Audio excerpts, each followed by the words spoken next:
మీకా 7:15 ఐగుప్తు దేశంలో నుండి నీవు వచ్చినప్పుడు జరిగినట్టుగా నేను జనులకు అద్భుతములు కనపరుతును. ఆమేన్. ఐగుప్తు దేశం నుండి నువ్వు వచ్చినప్పుడు ఏం చూసి వచ్చారో ఆ విధంగా నేను జనములకు నేను అద్భుతములను చేయుదును, కనపరుతును అని దేవుని వాక్యము మరి మీకా భక్తుడి ద్వారా తెలియజేస్తూ ఉంది. ఎంతమంది అద్భుతాలు చూడాలనే ఆశ కలిగి ఉన్నారు? అద్భుతాలు కావాలి, అద్భుతాలు చూడాలి, స్వస్థత చూడాలి, దేవుని మేలులు చూడాలని ఆశతో ఉన్నారా? దేవుడు మనకు, ఆయన జనులైన మనకు అద్భుతములు కనబరుస్తాడంట ఆయన. హల్లెలూయా. ఈ మాటలు మనం రెండు విషయాలు మీకు త్వరగా నేను తెలియజేస్తాను, ఎందుకంటే సమయం లేదు. నేను ముందుగా చూడండి దేవుని బిడ్డలారా, మనం అద్భుతాలు పొందుకోవాలంటే 2 విషయాలు ఉన్నాయి. 2 విషయాలు, 2 థింగ్స్, 2 విషయాలు ఉన్నాయి. ఒకటి, నెంబర్ 1, యెహోషువ గ్రంథం 3వ అధ్యాయము 5వ వచనం మనం చదువుదాం. యెహోషువ గ్రంథం 3వ అధ్యాయము 5వ వచనం మనం చదువుకుందాం. మరియు యెహోషువ, రేపు యెహోవా మీ మధ్య అద్భుత కార్యములను చేయును గనుక మిమ్మును మీరు పరిశుద్ధ పరచుకొనుడని జనులకు ఆజ్ఞ ఇచ్చెను. ఆమేన్. రేపు యెహోవా మీ మధ్యన అద్భుతమైన కార్యములు చేయును కనుక మిమ్మును మీరు ఏం చేసుకోవాలన్నారు? పవిత్రపరచుకోండి. మిమ్మల్ని మీరు పవిత్రపరచుకోండి అని దేవుడు యెహోషువ ద్వారా వెళ్ళి సంఘానికి చెప్పు, నా జనులకు చెప్పు. రేపు మనము రేపు అనేదాన్ని అనేక అర్థాలుగా మనం చూడొచ్చు. ఏమే రేపు నీ భవిష్యత్తు ఎట్లా? మనం కొంతమంది రేపు వాని పరిస్థితి ఎట్టమ్మా, నా బిడ్డ పరిస్థితి రేపు ఎట్లా అంటే రేపు గురించా? ఏమక్క రాదక్క ఏమంటాం? రేపు గురించా, ఎల్లుండి గురించా? ఆ మాట అనేది దేని గురించి? భవిష్యత్, ఫ్యూచర్ గురించి మాట్లాడతాం. రేపు అంటే కొన్ని సందర్భాల్లో మనం గ్రహించాల్సింది ఏంటంటే వాడి భవిష్యత్తు ఎట్టమ్మా రేపు నా కూతురు భవిష్యత్తు ఎట్ట, నా పిల్లలు రేపు ఏమవుతారు అంటే రేపే అయిపోతారా? రేపు గురించే చెప్పు. భవిష్యత్తు అంటే రేపు భవిష్యత్తులో నా జనులు అద్భుతమైన కార్యములు చూడబోతున్నారు. హల్లెలూయా. కనుక వాళ్ళు ఎలా ఉండాలంటే పవిత్రులుగా ఉండాలి, పవిత్రత కలిగి ఉండాలి. వాళ్ళని వాళ్ళు పవిత్రపరచుకోండి అని దేవుడు సెలవిస్తా ఉన్నాడు. ఏదో ఒక సమయంలో ఆ కోనేటిలో, బెతెస్దా కోనేరులో దేవదూతలు వచ్చి ఆ కోనేటి నీళ్లను అలా కదిలించినప్పుడు ఎవడైనా ఎట్టి వ్యాధిగ్రస్తుడైనా వెళ్ళి ఆ కోనేటిలో మునిగినప్పుడు నీళ్లు దేవదూతలు ఏం చేస్తారంటే కోనేటిని కదిలిస్తారు. బెతెస్దా కోనేరులో, ఈ బెతెస్దా కోనేరు ఎలా అంటే దేవదూతలు వచ్చి ఆయా సమయానికి కోనేటిలో నీళ్ళని కదిలిస్తారు. అట్లా కదిలించినప్పుడు మొట్టమొదటిగా ఎవరైతే ఆ కోనేరులో మూతి వంకర పోయినా, కళ్ళు కనబడకపోయినా, కాళ్ళు వంకరలు పోయినా, ఏ రోగంతో ఉన్నా వాడు వెళ్ళి ఆ నీటిలో మునిగాడు అనుకో, లేచినప్పుడు ఎలా లేస్తాడు? మంచి వ్యక్తిగా లేచి వస్తాడా? నయమాను మునిగి లేచినప్పుడు ఎలా వచ్చాడు? పసిపిల్లవాని దేహం వలె వచ్చినట్లుగా ఆ విధంగా స్వస్థత పొందుకొని అద్భుతాన్ని పొందుకొని లేచి వస్తాడు. హల్లెలూయా. అవునా కాదా? ఆయా సమయాలకి కనిపెట్టుకొని ఉండాలా. అవునా కాదా నాని?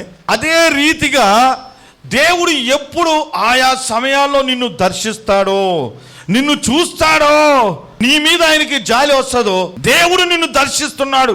ఆయా సమయంలో ఇక నా బిడ్డ మొర ఆలకించాను, ఆమెను స్వస్థపరుస్తామని ఆయన హస్తము, యెషయా గ్రంథం 59వ అధ్యాయం మొదటి 2 వచనాల్లో రాయబడినట్లుగా యెహోవా హస్తము చాపుతున్నప్పుడు వెంటనే ఏమవుతుంది? మన క్రియలు అడ్డుకుంటా ఉన్నాయి. దేంట్లోనో ఏదో ఒక అపవిత్రమైన కార్యం, దేవునికి ఇష్టం లేని దాంట్లో ఉండిపోయారు అనుకో, ఆ సమయంలో మనకేమైపోయింది? గోల్డెన్ ఆపర్చునిటీ ఎగిరిపోయింది, ఎగిరిపోతా ఉంది. హల్లెలూయా. కనుక దేవుడు మనల్ని దర్శించే సమయం ఉంది, మనల్ని ఆయన స్వస్థపరిచే సమయం ఉంది. అందుకే వాక్యం అంటా ఉంది, ఆయన రేపు మన మధ్యలో, నీ మధ్యలో అద్భుతాలు చేసే సమయము ఆసన్నమవుతా ఉంది. మిమ్మల్ని మీరు పవిత్రులుగా మార్చుకోండి, పవిత్రపరచుకోండి అంటా ఉన్నాడు. ఇప్పుడు మనం పవిత్రపరచుకోవాలి. అయ్యా మేము పవిత్రులమే కదయ్యా, పవిత్రపరచుకొని వచ్చాం కదా అని మీరు అనొచ్చు. నిజమే కదా.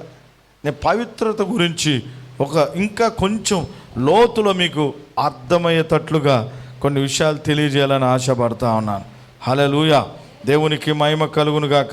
పవిత్రత అంటే అర్థం ఏంటంటే, దేవుణ్ణి మనము అనుసరించదలుచుకున్న వారు శుద్ధులై అపవిత్రతనంతటినీ పూర్తిగా, ఆ అపవిత్రం అంతటినీ దూరంగా చేసుకొని మనం దూరంగా నిలబడాలి. తమ దేవునికి పూర్తిగా, మన దేవునికి మనం పూర్తిగా ఏం చేయాలంటే అంకితం చేసుకోవాలంట. మనం అంకితం అయిపోవాలి, సమర్పించుకోవాలి. రోమాపత్రిక 12వ అధ్యాయం మొదటి 2 వచనాలు చదివితే అక్కడ రాయబడి ఉంటుంది. పరిశుద్ధమును చదువుదాం.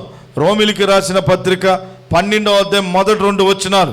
కాబట్టి సహోదరులారా, పరిశుద్ధమును దేవునికి అనుకూలమునైన సజీవ యాగముగా మీ శరీరములను ఆయనకు సమర్పించుకొనుడని దేవుని వాత్సల్యమును బట్టి మిమ్మును బతిమాలుకొనుచున్నాను. మన యొక్క ప్రాణాత్మ దేహాన్ని సజీవ యాగముగా దేవునికి ఏం చేయాలంట? మనము అర్పించుకోవాలి. నేను నా ఆత్మనే అర్పించుకున్నానంట. కొంతమంది నా హృదయాన్ని నేను అర్పించేసుకున్నాను, నా దేహాన్ని గాలికి వదిలేశాను అంటారు. హృదయాన్ని మాత్రమే అర్పించుకున్నాను అంటారు. దేహం మాత్రము ఈ లోకంలో ఉంది కాబట్టి దీన్ని నేను అర్పించుకోను అంటారు. అలా కాదు, ప్రాణాత్మ దేహాన్ని మనము దేవుని కొరకు సజీవ యాగముగా మనల్ని మనము అర్పించుకోవాలి. మనం హల్లెలూయా. అపవిత్రమైన చేసే వాటినన్నిటికీ మనము దూరంగా వెళ్ళిపోవాలి. ఇది అపవిత్రత, ఇది దేవునికి వ్యతిరేకమైనది. పరిశుద్ధుల నోట ఏమి రాకూడదంట? బూతులైనను, సరసోక్తులైనను, అల్లరి అయినను, అబద్ధములైనను ఎవరి నోట ఉండకూడదు? పరిశుద్ధుల నోట. కొంతమందికి నోరు తెలిసే బూతులు వచ్చేస్తాయి, కొంతమందికి సరసోక్తులు. ఒకటే ఉదయం లేస్తే చాలామందిలో ఈ యొక్క స్వభావాలు పనిచేస్తున్నాయి. దేవుని బిడ్డల్లో ఇండైరెక్ట్గా మాట్లాడడం, సరసోక్తులు మాట్లాడకూడదు. పరిశుద్ధుల నోట ఇవి ఉండకూడదు. బూతులైనను, సరసోక్తులైనను, ఇవన్నీ సాతాను సంబంధమైన సరసోక్తులు ఉండకూడదు. ఒకరొకరు సరసోక్తులు, అపవిత్రమైనటువంటి ఇండైరెక్ట్గా మాట్లాడుకోవడం, హేళనగా మాట్లాడుకోవడం, ఫ్రెండ్స్లో, బంధువుల్లో, ఇవన్నీ కూడా పరిశుద్ధుల యొక్క స్వభావాలు కావు. సరసోక్తులు, అబద్ధాలు, బూతులు, అల్లరితో కూడినవి ఏవి కూడా మనలో లేకుండా వాటిలన్నిటికీ మనం ఏం కావాలంటే దూరంగా ఉండాలని దేవుని వాక్యం మనకు తెలియజేస్తూ ఉంది. హల్లెలూయా. చూడండి, ఇంకో మాట మనం చదువుదాం. కొరింథీయులకు రాసిన 2వ పత్రిక 7వ అధ్యాయం మొదటి వచనం. కొరింథీయులకు రాసిన 2వ పత్రిక 7వ అధ్యాయం మొదటి వచనం చదువుదాం. ప్రియులారా, మనకు ఈ వాగ్దానములు ఉన్నవి గనుక దేవుని భయముతో పరిశుద్ధతను సంపూర్తి చేసుకొనుచు శరీరమునకును ఆత్మకును కలిగిన సమస్త కల్మషము నుండి మనలను పవిత్రులనుగా చేసుకొందుము. ప్రియులారా, మనకి ఈ వాగ్దానములు ఉన్నాయి గనుక మనం ఏం చేయాలంట?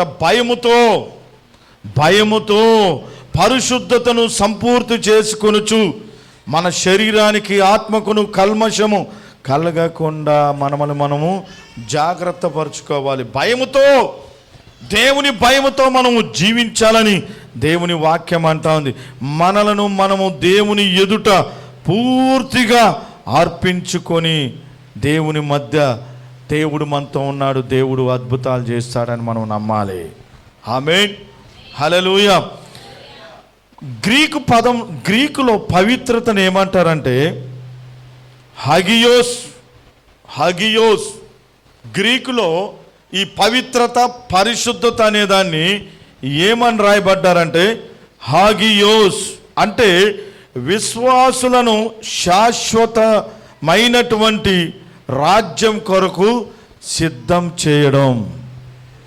దేవుని బిడ్డలైన మనలను ఈ హాగియోస్ అనే పదము ఏం సూచిస్తుందంటే ఇక్కడ ఉన్నటువంటి మనల్ని శాశ్వతమైనటువంటి దేవుని రాజ్యంలోకి నిన్ను తీసుకొని పోయేదానికి ఈ హాగియోస్ అంటే ఈ పవిత్రత అనేది మనల్ని సిద్ధం చేస్తూ ఉందంట. హల్లెలూయా. అందుకనే దేవుడు అంటున్నాడు లేవీకాండం 11వ అధ్యాయం 44వ వచనం, మొదటి పేతురు రాసిన మొదటి పత్రిక 14వ వచనంలో, నేను పరిశుద్ధుని గనుక మీరు కూడా పరిశుద్ధులై ఉండండి. ఈ దినాల్లో గ్రీకు పదంలో హ్యాగియోస్ అన్నారు. పవిత్రత అంటే ఈ అశాశ్వతమైన ఈ యొక్క రాజ్యం, దీనిలో నుండి శాశ్వతమైన రాజ్యానికి నిన్ను తీసుకొని పోయేదే హ్యాగియోస్ అంటే పవిత్రత. నువ్వు పవిత్రుడుగా, పవిత్రాలుగా జీవించడం బట్టి నువ్వు నిత్య జీవానికి సిద్ధపాటు అవుతా ఉన్నా. హల్లెలూయా. హెబ్రీలో ఈ పదమును ఏమన్నారంటే పవిత్రతని కోదేశ్ అన్నారు. హెబ్రీలు ఏమన్నారు? కోదేశ్ అంటే అర్థం ఏంటంటే పవిత్రత, పరిశుద్ధత, నిన్ను పవిత్ర చేయడం, నిన్ను పవిత్రగా మార్చడం. ఎందుకని దేవుడు ఎందుకు కోరుకుంటున్నాడో తెలుసా? లేవీకాండంలో ఆయన అంటున్నాడు 11వ అధ్యాయం 44వ వచనంలో, నేను పరిశుద్ధుణ్ణి, నేను అపవిత్రుణ్ణి కాదు, నేను పరిశుద్ధుణ్ణి. ఆయన మాటలో పవిత్రత, ఆయన చూపులో పవిత్రత, ఆయన ఉనికి పవిత్రత, ఆయన సింహాసనం పరిశుద్ధత. దేవుడు అపవిత్రుడైతే ఎలా? దేవుడు మనలాగా కామ, క్రోధ, మదమచ్చరాలతో ఉంటే మనకు దేవునికి ఏంది సంబంధం చెప్పండి? మానవుల్లాగా కామ, క్రోధ, మదమచ్చరాలతో నిండిపోతే దేవునికి మనుషునికి ఏముంది తేడా చెప్పండి? ఏముంటుంది? కానీ యేసుక్రీస్తును అంటున్నాడు, ఆయన సవాల్ చేస్తున్నాడు, ఏయ్ నాలో పాపం ఉందని మీలో ఎవరైనా స్థాపించగలుగుతాడా? సవాల్ విసిరాడు దేవుని బిడ్డ. నాలో పాపం ఉందని మీలో ఎవరైనా స్థాపించగలుగుతాడంటే ఎవడు కూడా స్థాపించలేకపోయాడు. ఎందుకని? అబద్ధాలు మోపారు, నేరారోపణ మోపారు, కానీ ఎక్కడగా నేరారోపణ రుజువు కాలేదు. మన కొరకు ఆయనే అప్పగించుకున్నాడు. ఆయన మన కొరకు ఆయన తనకు తాను అప్పగించుకున్నాడు. అందుకనే దేవుడు కోరుకుంటున్నాడు మనం పవిత్రులుగా ఉండాలని. చప్పట్లు కొడదాం. మనం పరిశుద్ధులుగా ఉండాలని. నువ్వు పవిత్రులుగా, పవిత్రురాలుగా ఉండడం బట్టి నీకు అద్భుతాలు జరుగుతాయి, దేవుని కార్యాలు జరగడం ప్రారంభిస్తాయి, దేవుని యొక్క అద్భుతాలు జరుగుతాయి. అదేవిధంగా నువ్వు ఆ పవిత్రమైన జీవితాన్ని కొనసాగిస్తూ ముందుకు పోతా ఉంటే నిత్య జీవానికి అర్హురాలుగా మారిపోతా, శాశ్వతమైన రాజ్యానికి అర్హుడుగా మనం మార్చబడతాం. నీ రక్షణ వస్త్రం మహిమగా మారిపోతుంది. హల్లెలూయా. జీవపు మహిమ కలిగిన వస్త్రంగా మార్చబడుతుంది. ఆమేన్. రెండోదిగా మనం చూస్తే దేవుడు అద్భుతాలు మనలో చేయాలంటే మత్తయి సువార్త 13వ అధ్యాయం 58వ వచనం మనం చదువుదాం దేవుని బిడ్డలారా. మత్తయి సువార్త 13వ అధ్యాయం 58వ వచనం. వారి అవిశ్వాసమును బట్టి ఆయన అక్కడ అనేకమైన అద్భుతములు చేయలేదు. మత్తయి సువార్త 13వ అధ్యాయం 58వ వచనం. ఇది నేను రివర్స్గా చదువుతాను ఇప్పుడు, ఇంకోసారి వినండి జాగ్రత్తగా. వారి విశ్వాసమును బట్టి ఆయన అక్కడ అనేకమైన అద్భుతాలు చేశాను. హల్లెలూయా. వారి అవిశ్వాసమును బట్టి ఆయన అక్కడ ఏం చేయలేదంట? అనేకమైన అద్భుతాలు చేయలేదు. ఏదో చిన్న చిన్నవి చేసేసి వెళ్ళిపోయాడు. పాస్టర్లను బట్టో, శిష్యుని బట్టో, ఉపవాస ఏడుపులను ప్రార్థనలు బట్టో చిన్న చిన్న అద్భుతాలు చేసి వెళ్ళిపోయాడు. ఇప్పుడు వారి విశ్వాసమును బట్టి ఆయన అక్కడ అనేకమైన అద్భుతాలు చేయును. గట్టిగా చప్పట్లు కొడదాం. హల్లెలూయా. రెండోదిగా నువ్వు అద్భుతాలు, దేవుని కార్యాలు చూడాలంటే నీకేం కావాలి? విశ్వాసం కావాలి. ఉందా? రెండో క్వాలిటీ విశ్వాసం, ఫెయిత్. వాక్యం వింటానే ఉంటాము, మరలా ఏమైపోతామంటే ఎవరైనా వచ్చి ఒక మాట అంటారు. అవ్వతో సర్పం వచ్చి ఏమనింది? ఇది నిజమా? చిన్న మాట వేసింది, చిన్న ప్రశ్న. కాదా అంటే ప్రశ్న వేస్తారు నిన్ను. నీకు వచ్చి ఏం చేస్తారా? ప్రశ్న. సాతానుడు ఏం చేస్తాడు తెలుసా?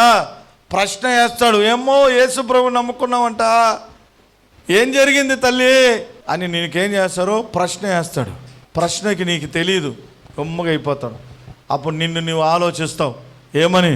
అవును కదా, నాకేమైంది అంటే వెంటనే నిరుత్సాహంలోకి వెళ్ళిపోవడం, నిరుత్సాహంలో డిస్కరేజ్, కృంగిపోవడం.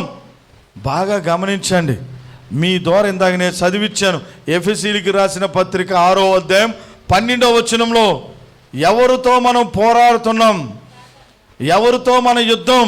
నీకు వ్యతిరేకంగా, దేవునికి వ్యతిరేకంగా మాట్లాడుతున్నారంటే, క్రియలు చేస్తున్నారంటే అది అపవాది. అది అపవాది స్వరం. అది అపవాది వాళ్ళని స్వాధీనం చేసుకొని మాట్లాడుతున్నాడు. కాబట్టి మనము గమనించాలి.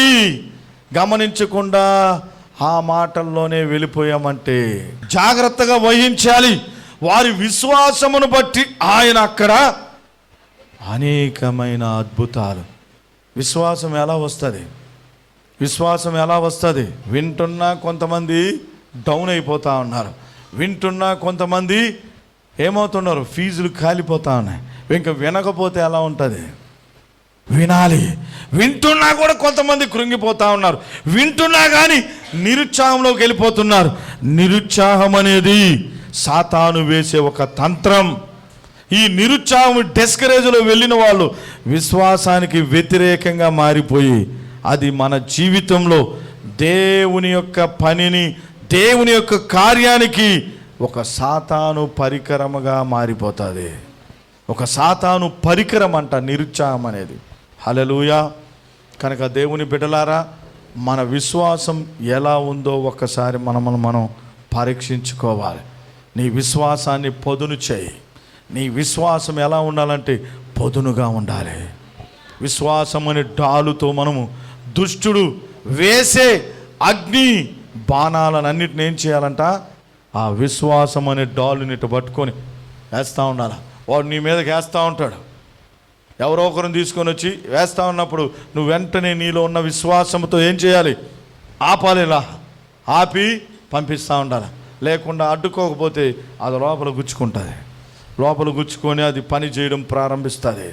పని చేసి ప్రారంభించి ఏమవుతుందంటే దేవునికి నిన్ను దూరంగా మార్చేస్తుంది. విశ్వాసం లేకుండా దేవునికి ఇష్టుడై ఉండుట అసాధ్యము. హెబ్రీయులకు రాసిన పత్రిక 4వ అధ్యాయం 2వ వచనంలో వారు వినినట్లుగానే దేవుని మాటలు, సువార్త మనం కూడా వింటున్నాం. వారు విన్నారు, పొందుకున్న వాళ్ళు పొందుకుంటున్నారు, పోకుండా ఉన్న వాళ్ళు పొందుకోలేకపోతా ఉన్నారు. కనుక దేవుడు తన వాక్యాన్ని పంపించినప్పుడు ఆ కార్యాన్ని చేస్తాడంట. ఈ మాటలను బట్టి దేవుడు తప్పకుండా ఈరోజు ఈ దినమున యెషయా గ్రంథం 55వ అధ్యాయంలో చదివితే ఆకాశం నుండి మంచు, మరి వర్షం ఏ విధంగా ఈ భూమి మీదకు వచ్చి అది వెనకకు మరలక విత్తువానికి విత్తనమును, భుజించువానికి ఆహారమును ఏ విధంగా సమకూరుస్తుందో ఈ దినమున మాట్లాడుతున్న దేవుని మాట నువ్వు కరెక్ట్గా రిసీవ్ చేసుకుంటే, నువ్వు దాన్ని సఫలం పరుచుకుంటే ఇప్పుడే నీకు అద్భుతం జరగబోతా ఉంది. ఇప్పుడే కార్యం జరగబోతా ఉంది. దేవుని మహిమ దిగి రాబోతుంది. దేవుని శక్తి నిన్ను కమ్ముకోబోతా ఉంది. దేవుని బిడ్డలారా, హల్లెలూయా, హల్లెలూయా. మీకా గ్రంథం 7వ అధ్యాయం 15వ వచనంలో భక్తుడు అన్నాడు, ప్రవక్త, ఇదిగో నేను మీకు ఏం చేయబోతున్నాను? అద్భుతములను కనబరచబోతున్నాను. మరి సిద్ధమేనా? మనం పవిత్రంగా ఉండాలి. పవిత్రతకి వ్యతిరేకమైంది ఏదైనా ఉంటే దాని నుండి నువ్వు ఏం చేయాలి? దూరం అవ్వాలి, దూరపరుచుకోవాలి, దూరమై నువ్వు నిలబడాలి. అప్పుడు నువ్వు ప్రార్థన చేయాలి, నువ్వు క్వాలిఫైడ్ అవుతావు. రెండోదిగా ఫెయిత్, విశ్వాసం, దేవుని పట్ల నమ్మకం. దేవుడు చేస్తాడు, దేవుడు చేస్తాడు. ఈ సృష్టించిన ఇంత సృష్టికర్త అయిన దేవుడు నీ చిన్న సమస్యను తొలగించడా? ఆయనకు తెలియదా? చెప్పండి, తొలగించడా? మనం ఏం చేస్తున్నాం? దేవుణ్ణి అవమానపరిచేటట్లుగా మన విశ్వాసంతో మనము అవిశ్వాసంతో దేవుణ్ణి మనం అవమానపరుస్తా ఉన్నాం. కనుక ఆ విధంగా కాకుండా దేవుని పట్ల మనం విశ్వాసం కలిగి ఉందాం. నీ విశ్వాసం దేవుని కార్యాలను చేయబోతా ఉంది. కళ్ళు మూసుకుందాం, ప్రార్థన చేద్దాం. పరిశుద్ధుడా, ప్రేమ కలిగిన మా తండ్రి, మీకు వేలాది స్తుతులు, స్తోత్రాలు ప్రభువా. ఈ యొక్క మాటలను బట్టి నిన్ను మహిమపరుచుకుంటున్నాం. ఈ మాటలు విన్న నీ బిడ్డల్ని బలపరచండి, శక్తిని ఇవ్వండి, పవిత్రతో నింపండి, నీ రక్తంతో కడగండి నాయనా. మా ప్రాణాత్మ దేహాల్ని నీకు సజీవ యాగములుగా మమ్మల్ని మేము అర్పించుకుంటూ విశ్వాసంలో నేటి దినాల్లో ముందుకు పోవుటకు మాకు సహాయం చేయమని కృప చూపమని అడుగుతూ, బలపరిచి దీవించి అద్భుతాలు చేయమని అడుగుతూ యేసయ్య నామం పేరట ప్రార్థన చేసి అడిగి వేడుకొంచున్నాం తండ్రి. ఆమేన్.